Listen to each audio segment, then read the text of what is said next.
మన ఆరోగ్యం అనేది హాస్పిటల్లో మొదలయ్యేది కాదు. కొన్నిసార్లు మన చేతుల్లోనే ప్రారంభమవుతుంది.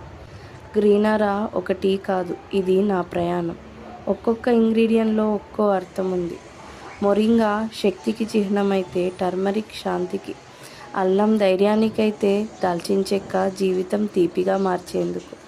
ప్రపంచం పరిగెడిపోతుంది, నేను ఆగిపోతాను, మెల్లగా ఊపిరి పీలుస్తాను, నాకు అవసరమైనప్పుడు విశ్రాంతి తీసుకుంటాను. ఇది నా సమయం, ఇది నా ఆరా. మీకు మీ ఆరోగ్యం పైన శ్రద్ధ, స్పష్టత కావాలా? మమకారంతో చేసిన ఓ మధురమైన కప్పు కావాలా? అయితే ఇంకెందుకు ఆలస్యం, గ్రీనరాని ఎంచుకోండి. మీ ఆరోగ్యాన్ని ఇంటి నుండి కాపాడుకునే ప్రయత్నంలో ఒక అడుగు ముందుకు వేయండి. If you are ready to feel the shift, DM Greenara. And thank you.